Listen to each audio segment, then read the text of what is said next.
Although the Jews would say that the evidence of um, God coming to earth, the Messiah, they would the Jews would argue.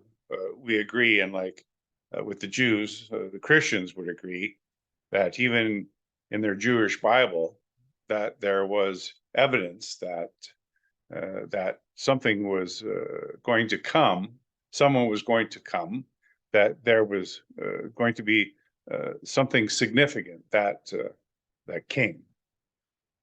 Well, Well, I don't know when the Torah was written, but it's probably about 6,000 years ago, and then subsequently added to, translated, re-edited. You know, we could get into the Council of Nicaea, Mark I and Mark II, if you want. But the point is that this is a story which is developed, and is in such a circumstance, it's very easy to make a prediction, apparently written, that happened then, for which there is no chronological evidence, match an outcome that it was recorded much later.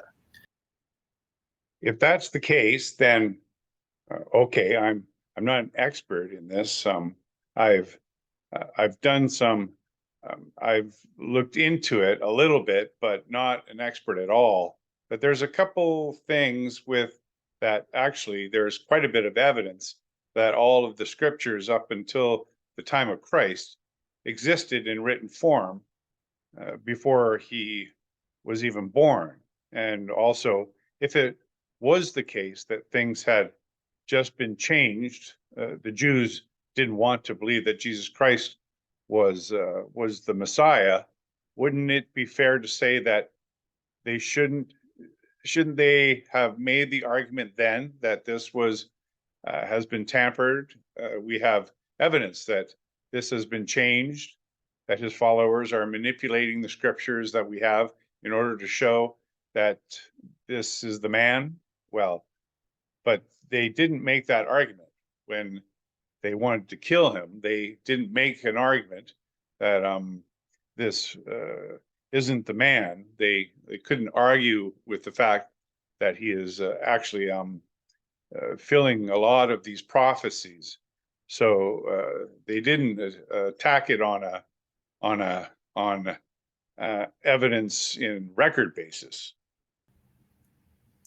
Well, I'm not an expert in this area either, but I think that Jews, if you speak to many Jews, and I've got some friends who are Jews, secular Jews, I should say, because it's very easy in that religion not to be practicing, but still call yourself. Yeah. I think you'll find that many of them don't consider Jesus to be the Son of God. But so there's been no fulfillment of the prediction in their minds. And it's always a good idea if you're composing a narrative that you want to use to convince people to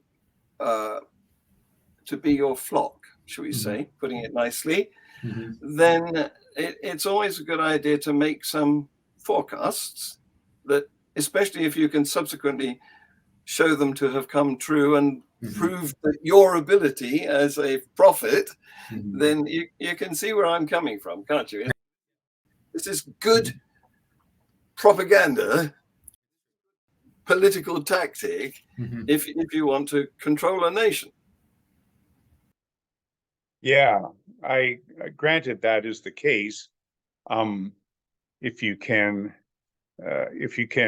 make that happen, I guess my only argument against that is there's not evidence that that actually happened, that there has been a change of the record, and that there are over 300 prophecies and documents that were written up to 1,000 years before Christ even walked on the earth, that the possibilities, the mathematical possibilities are of one man fulfilling even a few prophecies that were written even 100 years before his existence is very large. And never mind, a few hundred prophecies that were written before he even existed in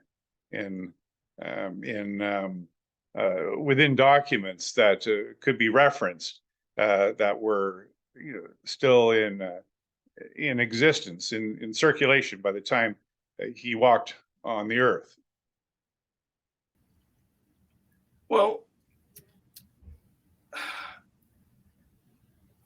these documents are not unique. There are other religions that have other documents. I'm thinking of the Hindu Vedas, which predate the Bible, for example. And I know very little about the details of them, the Jitas and the Vedas, but I wouldn't be at all surprised if they didn't have predictions in them. It's a good tactic, isn't it? I mean, I don't know whether you follow any soap operas that, weekly transmissions of the stories of people's lives, but there are certain themes that keep coming around because they are interesting to us, because we like a bit of narrative, because our very lives are a narrative. They have a beginning, a middle, and an end, so we are nosy about the beginnings, middles, and ends of other people. And I don't think that any of this has got convincing evidence. I think these are tropes that sell well. And if you go back, for a start, there's a big mysterious gap in the life of Christ from the nativity story to when he suddenly reappears at 30 mysteriously. and that's when the idea that he isn't just a man starts to get written in, that he's the Son of God. And of course, this was only consolidated into the Bible a generation later. And by then, the people knew that they could earn money from it, because it was a gripping yarn that they could stand in the street and tell people, who would then throw coins at them for the entertainment value. Do you see? I'm a skeptic towards all of those so-called claims